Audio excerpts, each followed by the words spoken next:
Good morning guys. आज हम बात करने वाले हैं काइंड्स ऑफ कंपनी की। कंपनी में इशू ऑफ शेयर्स चैप्टर हम पढ़ रहे हैं, तो उसमें काइंड्स ऑफ कंपनी की हम बात करेंगे। इससे पहले की कुछ वीडियोस जो हैं what is company, features of company, मैंने आपको 11th वाले सिलेबस से पढ़ा दी हैं। ठीक है, 11th में भी हमने वही पढ़ा था फॉर्म्स ऑफ बिजनेस ऑर्गेनाइजेशन में, तो वहाँ से डाल दिए हैं, आप उन्हें देख सकते हैं बहुत ही अच्छी तरीके से। उसमें समझाया गया है what is company, what are the features of company. ठीक है, इसके बाद बात आती है हमारी kinds of company. Kinds of company हमने वहाँ पर भी पढ़ी थी, हम फिर यहाँ पर एक बार रिवीजन कर लेते हैं। यहाँ पर काइंड्स ऑफ कंपनी में हम जो डिवाइड करते हैं इस तरह से डिवाइड करते हैं, देखिए ज़रा कि कंपनी किस किस तरह की होती है। एक कंपनी होती है unlimited company, unlimited company, okay. एक कंपनी होती है लिमिटेड बाय गारंटी, इन सभी के बारे में मैं अभी आपको समझाऊंगा। एक कंपनी होती है limited by shares. Limited by shares को हमने क्लास 11th में भी पढ़ा है। लिमिटेड बाय शेयर्स को हम इस तरह से डिवाइड कर सकते हैं, प्राइवेट कंपनी,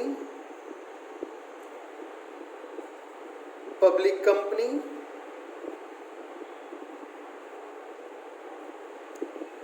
और 1 पर्सन कंपनी।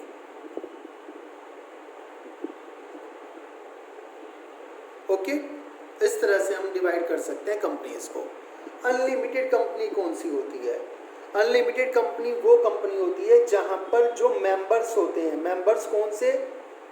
कंपनी के मेंबर्स, ठीक है, उनकी जो लायबिलिटी होती है वो अनलिमिटेड होती है। अनलिमिटेड का मतलब आपको पता ही है, एक ही एग्जांपल होता है कि उनकी पर्सनल प्रॉपर्टी भी, घर का सामान भी बिक जाएगा। यदि कंपनी में लॉस हुआ और कंपनी वो लॉस पूरा नहीं कर पाई तो मेंबर्स का पर्सनल प्रॉपर्टी भी बिक जाएगी। कंपनी की प्रॉपर्टी यदि पूरी नहीं हुई तो पर्सनल प्रॉपर्टी से पैसे लिए जाएंगे, क्रेडिटर्स को पर्सनल प्रॉपर्टी बेचकर पैसे दिए जाएंगे मेंबर्स की। ठीक है, वो अनलिमिटेड कंपनी होती है।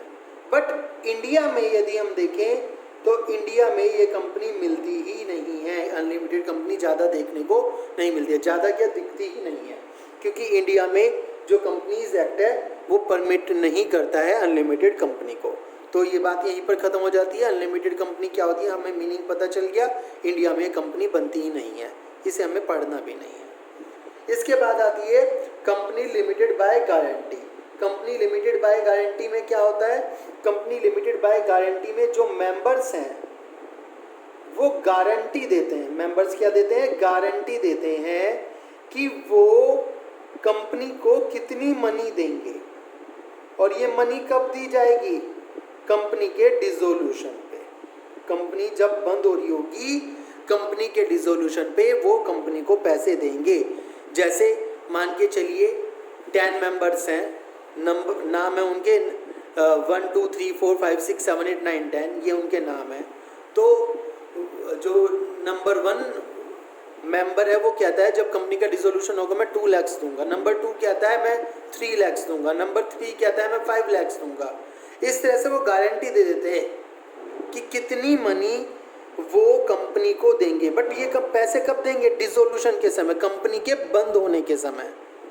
तो बात आती है कंपनी के बंद होने के समय के लिए गारंटी दी है, मतलब ये कंपनी इस तरह की होती है जिसे स्टार्ट करने के लिए हमें ज़्यादा मनी की ज़रूरत नहीं होती। एक नॉमिनल सा अमाउंट लगता है, तो जो मेंबर्स होते हैं उनसे फीस ले ली जाती है। जैसे एनपीओ में सब्सक्रिप्शन लिया जाता है, इस तरह से थोड़े से पैसे ले लिए जाते हैं मंथली, ईयरली, और काम चल जाता है। ज़्यादा पैसों की ज़रूरत कब पड़ती है? जब कंपनी का डिसोल्यूशन होता है, क्रेडिटर्स को देने में, लायबिलिटीज़ को पूरा करने में।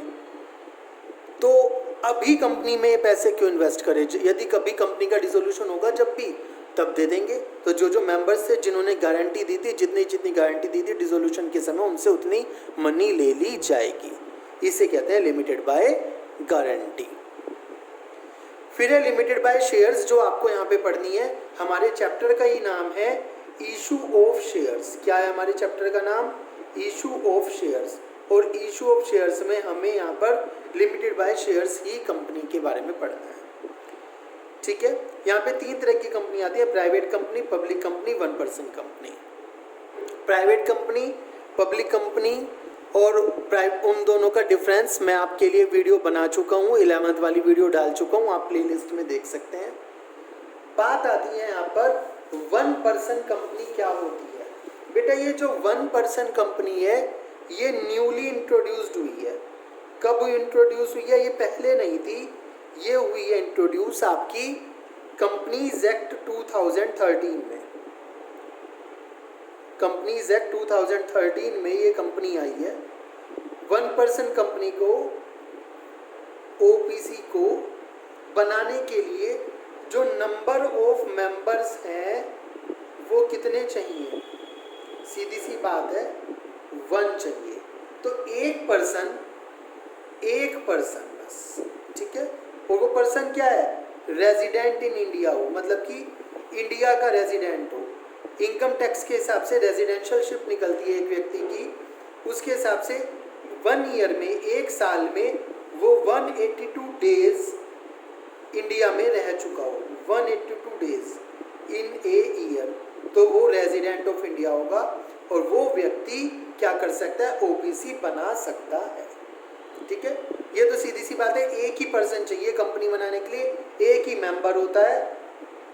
पेड अप शेयर कैपिटल जो इस कंपनी की होती है वो पेड अप शेयर कैपिटल होती है मैक्सिमम बता रहा हूं आपको ₹50 लाख। ये ध्यान रखिएगा, यदि 50 लाख से ज़्यादा की कैपिटल हो गई तो ये company, paid up share capital इसकी मैक्सिमम 50 लाख से ज़्यादा हो गई तो ये कंपनी 1% कंपनी नहीं बनी रहेगी, ये प्राइवेट कंपनी बन जाएगी। ठीक है ना, और प्राइवेट कंपनी की जो भी कंडीशन है पूरी करनी पड़ेगी। मतलब अभी 1% है, प्राइवेट कंपनी में मिनिमम मेंबर्स कितने होते हैं? 2, तो 1 से 2 करने पड़ेंगे, उससे ज़्यादा करने पड़ेंगे, मैक्सिमम 200 तक कर सकते हैं। ठीक है, तो इसकी पेड अप शेयर कैपिटल कभी भी कितनी नहीं होनी चाहिए? 50 लाख नहीं होनी चाहिए, अदरवाइज ये क्या बन जाएगी? प्राइवेट कंपनी बन जाएगी। ठीक है, फिर दूसरी बात आती है इसका एवरेज एनुअल जो सेल्स है, टर्नओवर है, एवरेज एनुअल टर्नओवर या सेल्स जो है वो भी मैक्सिमम 2 करोड़ होनी चाहिए। कितनी होनी चाहिए? 2 करोड़ की। यदि 2 करोड़ से ज़्यादा की सेल्स कर रही है तो इसे क्या मान लिया जाएगा? प्राइवेट कंपनी मान लिया जाएगा। तो यदि ये दोनों गलतियां होती हैं तो प्राइवेट कंपनी बन जाएगी। 50 लाख से पेड अप शेयर कैपिटल ज़्यादा होती है और एवरेज एनुअल टर्नओवर 2 करोड़ से ज़्यादा होती है। यदि इनसे कम है तो काम करती रहे 1% कंपनी की तरह ही। अच्छा, यहाँ पर डायरेक्टर भी कितना होगा? डायरेक्टर जब एक ही पर्सन मेंबर है तो डायरेक्टर भी एक ही होगा। ठीक है, फिर एक बात और है, जब भी हम मीटिंग बुलाते हैं कंपनी में तो वहाँ पे क्या जाता है? नोटिस जाता है, नोटिस देते हैं। 1% कंपनी में ये नोटिस देने की ज़रूरत नहीं है, क्योंकि एक पर्सन खुद ही मीटिंग बुला रहा है, खुद को ही नोटिस कैसा देगा? तो उसे बुलाने की ज़रूरत नहीं है, एनुअल जनरल मीटिंग में भी देने की ज़रूरत नहीं है। ओके, तो ये आपकी क्या है? 1% कंपनी है। ठीक है, 1% कंपनी जो इस बार इंट्रोड्यूस हुई है। बात आई पब्लिक कंपनी और प्राइवेट कंपनी की। मैं आपको बता दूं, पब्लिक कंपनी और प्राइवेट कंपनी दोनों की वीडियोस आपकी पड़ी हुई हैं। ठीक है, आप उन्हें देख सकते हैं बड़ी अच्छी तरीके से, उनका डिफरेंस बताया गया, आपकी प्लेलिस्ट में आपको मिल जाएंगी इशू ऑफ शेयर्स की। यहाँ पे बात खत्म होने के बाद हमारी जो नेक्स्ट बात शुरू होती है बेटा, वो शुरू होती है शेयर्स की। शेयर्स के बारे में भी हमने लास्ट ईयर पढ़ा था। इस बार भी मैंने आपको जो कंपनी की डेफिनेशन डाली है, ठीक है, कंपनी का मीनिंग डाला है, उसमें भी शेयर्स का थोड़ा सा मीनिंग है। शेयर्स होते क्या है? जो टोटल कैपिटल होती है कंपनी की उसे स्मॉल पार्ट्स में बांट लिया जाता है। स्मॉल पार्ट्स का मतलब यहाँ पे बोलेंगे स्मॉल डेनोमिनेशन। स्मॉल डेनोमिनेशन में डिवाइड कर लिया जाता है। ठीक है ना, टोटल कैपिटल को क्या कर लिया जाता है? डिवाइड कर लिया जाता है स्मॉल डेनोमिनेशन में। क्यों कर लिया जाता है? क्योंकि कंपनी की कैपिटल है, मान के चलिए 10 करोड़, अब 10 करोड़ एक पर्टिकुलर पर्सन तो लगा नहीं सकता, तो हम क्या कर लेते हैं, इसे डिवाइड बाय 100 कर लेते हैं कि 1 शेयर जो होगा 100 रुपये का होगा। ये कितना आ गया, 10 लाख शेयर्स आ गए। अब जो भी पर्सन कंपनी का मेंबर बनना चाहता है वो एक शेयर खरीद ले। 1 शेयर की जो वैल्यू है वो कितनी हो गई, ₹100 हो गई। और जो टोटल नंबर ऑफ शेयर्स हैं वो कितने हो गए, टोटल शेयर्स हो गए 10 लाख। जिसे जितने शेयर चाहिए खरीद ले। अब ऐसा तो नहीं हो सकता कि हर एक पर्सन जो कंपनी का मेंबर बनना चाहता है उसकी फाइनेंशियल पोजीशन एक जैसी है। कोई 10 शेयर खरीद सकता है, 1000 रुपीज़ दे सकता है, कोई 20 खरीद सकता है, 2000 रुपीज़ दे सकता है, कोई 200 खरीद सकता है। तो जिसको जितने शेयर चाहिए वो 100 रुपीज़ के हिसाब से कंपनी को पैसा दे और शेयर ले ले। सिंपल हो गया, ठीक है ना, क्योंकि कंपनी में मेंबर्स भी बहुत सारे होते हैं। तो ये तो एक एग्जांपल दिया 10 करोड़। आप जानते हैं बड़ी बड़ी कंपनीज़ का नाम ले लीजिए, जैसे आप रिलायंस का नाम ले, रिलायंस के जो वैल्यू होगी किसी पर्टिकुलर बिजनेस की, जैसे रिलायंस जियो मान ले, यदि रिलायंस जियो के आप शेयर्स खरीदना चाहते हैं तो रिलायंस जियो के शेयर्स कितने महंगे होंगे। और रिलायंस जियो की जो कैपिटल होगी, पेड अप कैपिटल, वो क्या 10 करोड़ होगी, वो तो 1 लाख करोड़ होगी। अब 1 लाख करोड़ क्या एक पर्सन दे देगा, नहीं दे देगा। तो जिसको जितने शेयर चाहिए वो खरीद ले। आपके पास पैसे होने चाहिए, जब वो इशू कर रहे हैं तो आप उनसे शेयर खरीद ले। उन्हें अपने शेयर की एक मार्केट वैल्यू बताई होगी कि फेस वैल्यू 100 है, हम 100 में इशू कर रहे हैं, बट मार्केट वैल्यू हमारे शेयर्स की 5000 है, हम 5000 में देंगे प्रीमियम के साथ। तो आपकी जितनी मर्जी उतने शेयर ले लीजिए, आप ले सकते हैं। तो कोई व्यक्ति कोई पर्सन एक शेयर ले सकता है, कोई एक से ज़्यादा ले सकता है। अब ये 100 वाला तो शेयर है, बट बेच रहे वो 5000 में है, प्रीमियम पे बेच रहे हैं, मतलब कि 4900 रुपीज़ ज़्यादा में बेच रहे हैं। क्यों बेच रहे हैं, क्योंकि मार्केट में उनके शेयर्स को लेने वाले बहुत सारे हैं, उनकी मार्केट गुडविल इतनी अच्छी है, तो वो जितने ज़्यादा में बेच सकते हैं उतने महंगा बेचेंगे। प्रीमियम क्या होता है हम अभी आगे पढ़ेंगे इसी चैप्टर में, ठीक है। तो सिंपल सी बात आप यहाँ समझिए, कंपनी की जो टोटल कैपिटल है यदि हम उसे डिवाइड कर दें स्मॉल पार्ट से डेनोमिनेशन में, एक पार्ट को शेयर कहा जाता है, ठीक है। अब जैसे किसी कंपनी की कैपिटल 10 करोड़ है, 10 करोड़ है, तो हमने कहा कि हम एक शेयर 100 रुपये वाला रखेंगे, तो उसके पास कितने शेयर्स हो गए, 10 लाख शेयर्स हो गए। एक शेयर की वैल्यू 100 रुपये, टोटल शेयर्स 10 लाख है। जिसे जितने चाहिए उतने शेयर्स ले ले, मल्टीप्लाई बाय 100 रुपीज़ करके कंपनी को दे दे, वो कंपनी का क्या बन जाएगा, मेंबर बन जाएगा, ठीक है। यहाँ पे आप ध्यान रखने वाली बात है, 2 तरह के शेयर्स होते हैं। एक तो होता है प्रेफरेंस शेयर्स, एक होता है इक्विटी शेयर। आइए इनके बारे में जानते हैं, प्रेफरेंस शेयर्स और इक्विटी शेयर्स क्या होते हैं, ठीक है। प्रेफरेंस का हिंदी मीनिंग यदि मैं बोलूँ, प्राथमिक होता है प्रेफरेंस, जिसे पहला अधिकार हो, प्राथमिक प्रेफरेंस का मीनिंग होता है। तो इसमें क्या प्राथमिकता है, क्या फायदे हैं, इसे प्राथमिकता है कि इसे पहला फिक्स्ड रेट पर डिविडेंड मिलेगा, और किससे पहले मिलेगा, बिफोर इक्विटी। तो ये फायदा है। 2 तरह के शेयर्स कंपनी ने इशू करे हैं, प्रेफरेंस शेयर्स भी, इक्विटी शेयर्स भी। अब दोनों को डिविडेंड देने की बात आई, तो डिविडेंड पहले किसे मिलेगा, डिविडेंड पहले प्रेफरेंस शेयर्स को मिलेगा, बाद में इक्विटी शेयर्स को मिलेगा। अब ये डिविडेंड क्या होता है बेटा, डिविडेंड को हिंदी में बोलते हैं लाभांश। जैसे आपने कहीं पैसे इन्वेस्ट करे और मनी इन्वेस्टमेंट करने पर आपको क्या मिलता है, इंटरेस्ट मिलता है इनकम के रूप में, इंटरेस्ट इनकम होती है आपकी। ऐसे ही जब आप शेयर्स में इन्वेस्टमेंट करते हो, शेयर्स इन्वेस्टमेंट करते हो, तो शेयर्स इन्वेस्टमेंट में जो आपको फ़ायदा मिलता है उसे बोलते हैं डिविडेंड, डिविडेंड इनकम, ठीक है। जैसे आपने फिक्स डिपॉजिट करी थी, फिक्स डिपॉजिट इन्वेस्टमेंट में तो आपको इंटरेस्ट की इनकम मिली, और शेयर्स में किसी कंपनी के पैसे लगाओगे तो आपको क्या मिलेगा, डिविडेंड इनकम। हिंदी में बोलते हैं लाभांश। लाभांश का मतलब लाभ का एक अंश। कंपनी को जितना प्रॉफिट होता है सारा का सारा प्रॉफिट शेयर होल्डर्स में नहीं बांटती है, उसका एक पार्ट शेयर होल्डर्स को देती है। तो प्रेफरेंस शेयर होल्डर्स को पहले फिक्स रेट पे डिविडेंड मिलेगा, और इक्विटी से पहले मिलेगा। एक फ़ायदा तो ये है। दूसरा फ़ायदा है यदि कंपनी का डिसोल्यूशन हो रहा है, डिसोल्यूशन ऑफ कंपनी हो रहा है, डिसोल्यूशन का मतलब कंपनी बंद हो रही है, तो जो कैपिटल रिटर्न होगी, शेयर कैपिटल रिटर्न होगी, वो पहले किसकी होगी?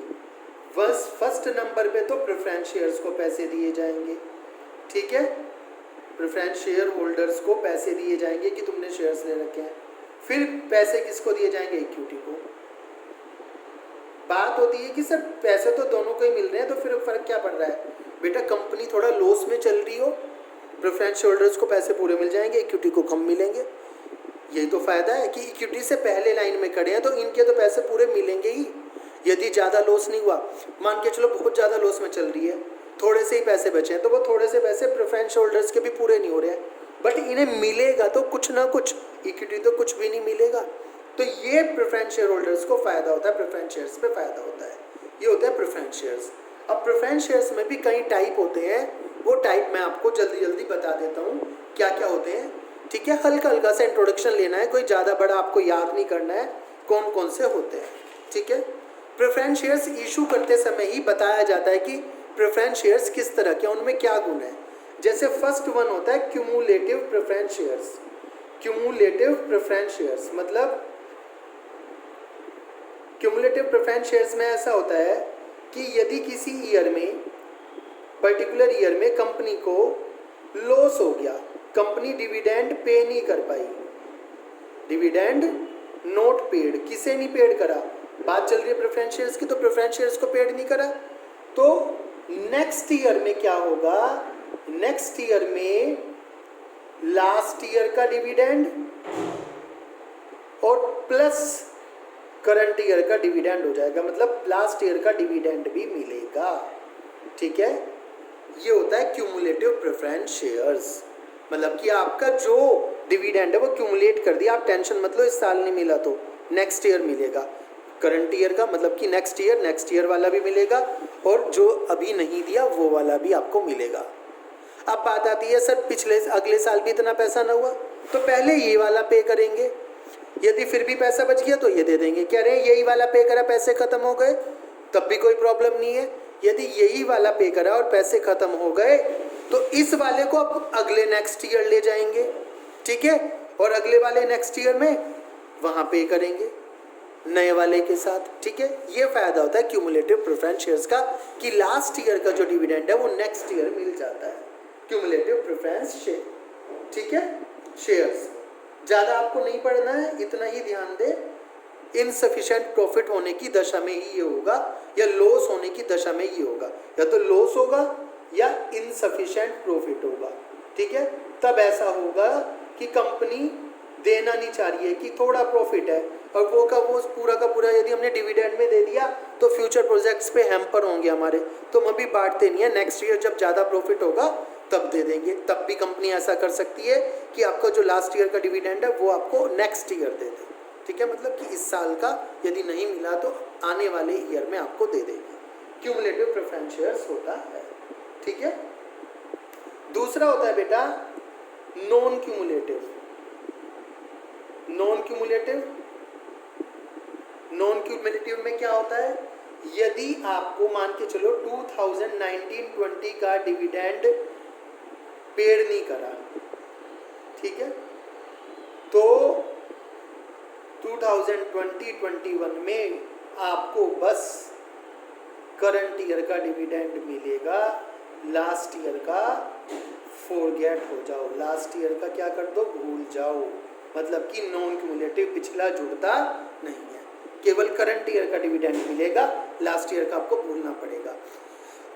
नाम से पता चल रहा है क्यूमुलेटिव, जहाँ पर डिविडेंड जुड़ता नहीं है, यदि किसी एक ईयर का डिविडेंड नहीं मिला तो वो नेक्स्ट ईयर प्लस नहीं होगा, तो अनपेड डिविडेंड को नेक्स्ट ईयर नहीं दिया जाता, अनपेड डिविडेंड गायब, अब कंपनी के पास पैसे नहीं है, बस अब नेक्स्ट ईयर डिविडेंड देगी। इसके बाद है participating preference shares. Participating preference shares कैसे होते हैं बेटा? पार्टिसिपेटिंग प्रेफरेंस शेयर्स में ऐसा होता है कि सबसे पहले जो डिविडेंड दिया जाता है किसे दिया जाता है? प्रेफरेंस शेयर्स को, ठीक है। फिर जो दूसरे नंबर पर डिविडेंड दिया जाता है किसे दिया जाता है? इक्विटी शेयर्स को। क्या हुआ? अब भी बैलेंस ऑफ प्रॉफिट बच गया, कुछ बैलेंस ऑफ प्रॉफिट कुछ अब भी बच गया। तो फिर दोबारा से एक बार फिर प्रेफरेंस शेयर्स को सम पार्ट ऑफ प्रॉफिट दिया जाएगा, पार्टिसिपेट किया जाएगा। मतलब कि एक बार डिविडेंड दे दिया फिर खत्म हो जाती है बात, लायबिलिटी खत्म हो जाती है। बट पार्टिसिपेटिंग में क्या हुआ? एक बार डिविडेंड दे दिया प्रेफरेंस शेयर्स को, उसके बाद इक्विटी को दे दिया। यदि फिर भी कुछ बैलेंस ऑफ प्रॉफिट बच रहा है तो उस बैलेंस ऑफ प्रॉफिट में आपका पार्टिसिपेशन होगा, प्रेफरेंस शेयर्स का पार्टिसिपेशन होगा, फिर थोड़ा सा प्रॉफिट आपको दोबारा से दिया जाएगा। ऐसे होता है पार्टिसिपेटिंग प्रेफरेंस शेयर्स। और ये वाली बात मैं आपको पहले ही बता चुका हूँ, शेयर्स इशू करते समय ही आपको ये बता दिया जाएगा, ठीक है ना, कि आपको ऐसे पैसे दिए जा रहे हैं। अब ये किस चीज में भी लागू होता है? ये डिसोल्यूशन में भी लागू होता है। डिसोल्यूशन में क्या है? डिसोल्यूशन में पहले आपकी कैपिटल वापस की जा रही है। किसकी पैसे कैपिटल वापस की जा रही है? प्रेफरेंस शेयर्स की। उसके बाद कैपिटल वापस की जा रही है किसकी? इक्विटी शेयर्स की। फिर भी बैलेंस ऑफ कैपिटल बच गया, इसके बाद भी कुछ कैपिटल बच गई, तो वो कैपिटल में से मतलब कि बैलेंस ऑफ प्रॉफिट बच गया। जब डिसोल्यूशन होता है सब कुछ बिक जाता है, लायबिलिटीज पे ऑफ हो जाती हैं, पैसे बच गए। अब जो पैसे बच गए उसमें से प्रेफरेंस शेयर्स को वापस दे दिए, फिर इक्विटी शेयर्स को वापस दे दिए। अब भी कुछ पैसे बच गए तो उसमें प्रेफरेंस शेयर्स को भी कुछ हिस्सा मिलेगा, प्रेफरेंस शेयर्स को भी कुछ पार्ट मिलेगा, ठीक है ना। ये होता है participation of preference shares, participating preference shares. और ये सब कुछ चीज़ें बेटा जब शेयर्स इशू किए जाते हैं उसी समय कंपनी बता देती है कि आपके शेयर्स कौन से हैं, क्यूमुलेटिव प्रेफरेंस शेयर्स हैं या नॉन क्यूमुलेटिव है या पार्टिसिपेटिंग है या क्यूमुलेटिव पार्टिसिपेटिंग है, दो चीज़ें एक साथ भी हो सकती हैं। किस तरह के शेयर्स हैं, शेयर्स इशू करते समय बता दिया जाता है। फोर्थ है नॉन पार्टिसिपेटिंग। इसमें मुझे कुछ बताने की जरूरत नहीं है। नॉन पार्टिसिपेटिंग मतलब कि जिसमें ये ऊपर वाले जो क्वालिटीज़ हैं वो नहीं है। मतलब आपको एक बार आपकी जो कैपिटल है या डिविडेंड है वो दे दिया जाएगा, इसके बाद आपको कुछ भी नहीं मिलेगा, बस आपका काम खत्म, अपनी कैपिटल लो और घर जाओ। बाकी जो बचा इक्विटी शेयर्स वालों के लिए बचा, ठीक है। इसके बाद है रेडीमेबल। रेडीमेबल का मतलब क्या होता है? Redeemable preference shares. Preference shares के पैसे जो हैं एक बार मान के चलो कंपनी ने 2001-2002 में शेयर्स इशू करे। कौन से शेयर्स, किन की बात चल रही है? प्रेफरेंस शेयर्स की बात चल रही है। तो प्रेफरेंस शेयर्स इशू करे हैं तो कंपनी को ये जो पैसे हैं अप टू 20 ईयर्स में रिटर्न करने पड़ेंगे। रिटर्न करने का मतलब है रिडम्पशन करना पड़ेगा, पेड करने पड़ेंगे, बैक देने पड़ेंगे, इनके पैसे वापस देने पड़ेंगे। 20 साल तक कंपनी यूज़ कर सकती है किसके? प्रेफरेंस शेयर्स के पैसे। 20 साल के बाद तो देना ही पड़ेगा। मतलब 2001-2 में इशू करे थे तो 2021-2022 तक आपको ये पैसे रिटर्न करने पड़ेंगे। 21 भी नहीं, यहाँ 2021 ही बोलेंगे, तक आपको ये पैसे वापस करने पड़ेंगे। इससे ज़्यादा आप पैसे नहीं रख सकते। मतलब एक कंपनी 20 साल तक के प्रेफरेंस शेयर्स इशू कर सकते, इससे ज़्यादा के प्रेफरेंस शेयर्स इशू नहीं कर सकती। 2 साल के कर ले, 3 के कर ले, 5 के कर ले, 10 के कर ले, 19 के कर ले, बट मैक्सिमम 20 हो सकता है, 20 से ज़्यादा नहीं हो सकता। 20 लिमिट है आपकी, ठीक है। तो एक बार प्रेफरेंस शेयर्स कंपनी ने इशू करे तो 20 साल के अंदर अंदर प्रेफरेंस शेयर होल्डर्स को उनके पैसे वापस करने पड़ेंगे, ठीक है। ये होता है रेडीमेबल प्रेफरेंस शेयर्स। रिडम्पशन का मतलब होता है मनी बैक करना। किसे मनी बैक करना? जिससे आपने ली है। और ये रिडम्पशन वर्ड यूज़ कहाँ होता है? शेयर्स और डिबेंचर्स में यूज़ होता है केवल। कहाँ होता है? शेयर्स और डिबेंचर्स में, ठीक है। तो वापस कर देंगे कितने साल में? 20 साल में। रेडीमेबल प्रेफरेंस शेयर्स, जिन शेयर्स का रिडम्पशन होना है, पैसे वापस देने हैं, और कितने साल में देने हैं? 20 साल में। ठीक है। फिर बात आती है इररेडीमेबल प्रेफरेंस शेयर्स। इररेडीमेबल प्रेफरेंस शेयर्स क्या होता है बेटा? मैं बता दूं आपको, इररेडीमेबल प्रेफरेंस शेयर्स बिल्कुल उसका उल्टा होता है जो हमने पढ़ा है। क्या पढ़ा है? कि 20 साल में पैसे वापस देने हैं। इन्हें तो एक बार इशू कर दिया, मान के चलो इशू कर दिया 2001-2 में, तो अब कब वैसे वापस होंगे? रिटर्न कम होंगे, रिडम्पशन तो होगा ही नहीं कभी। रिटर्न कब होगा? जो कैपिटल है प्रेफरेंस शेयर्स की, कब होगी बेटा? डिसोल्यूशन पे होगी। कब होगी? Dissolution of company. जब कंपनी बंद हो रही होगी तब कंपनी पैसे वापस देगी, अदरवाइज कभी भी पैसे वापस नहीं दिए जाएंगे। यदि कंपनी 20 साल चल रही, 50, 100, 200, तो कंपनी 200 साल बाद ही पैसे वापस करेगी, जो भी रिप्रेजेंटेटिव होंगे उन्हें। उससे पहले पैसे जो भी मनी ली है, कैपिटल लिया है प्रेफरेंस शेयर से, शेयर्स खरीदते समय जो कंपनी को पैसे दिए थे वो वापस नहीं होंगे। ठीक है। डिविडेंड मिलता रहेगा आपको, रेडीमेबल भी में यही है, इररेडीमेबल में भी यही है। ठीक है। बट मैं बता दूं, इंडिया में इररेडीमेबल प्रेफरेंस शेयर्स इशू नहीं हो सकते। तो मतलब कौन से शेयर्स इशू हो सकते हैं इंडिया में? केवल रेडीमेबल प्रेफरेंस शेयर्स इशू हो सकते हैं। और रेडीमेबल में आपको बताइए कितने ईयर्स के अंदर अंदर पैसे वापस देने होंगे? 20 साल। यदि आपसे एग्जाम में क्वेश्चन पूछा जाए कि रेडीमेबल प्रेफरेंस शेयर्स कितने ईयर्स तक के हो सकते हैं, तो आप बोलेंगे 20 ईयर्स, अप टू 20 ईयर्स। इसके बाद है convertible preference shares. Convertible preference shares क्या होता है बेटा? वो शेयर्स जो आप कन्वर्ट कर सकते हो। किस चीज में कन्वर्ट कर सकते हो? इक्विटी में। थे आपके प्रेफरेंस, और प्रेफरेंस से किस चीज में कन्वर्ट कर सकते हो? इक्विटी में। एक निश्चित टाइम पीरियड होता है, उस डेफिनेट टाइम पीरियड के बाद आपको ये बता दिया जाता है कि आपके पास ऑप्शन है और अब आप कन्वर्ट कर सकते हो इक्विटी शेयर्स में। ठीक है। कुछ टर्म्स कंडीशन होती हैं, इशू करते समय बता दी जाती हैं। ठीक है। आपको पता कैसे चलेगा आपके प्रेफरेंस शेयर्स कौन से हैं? मैं फिर बता रहा हूं, जब कंपनी शेयर्स इशू करती है तभी बताती है कि कंपनी ने किस तरह के शेयर्स इशू करे हैं, उनके गुण बताती है। कन्वर्टिबल है, पार्टिसिपेटिंग है, क्यूमुलेटिव है, नॉन क्यूमुलेटिव है, रेडीमेबल है। खैर रेडीमेबल तो कहने की जरूरत नहीं, क्योंकि रेडीमेबल सभी होते हैं। ठीक है। इशू करते समय ही बता देगी।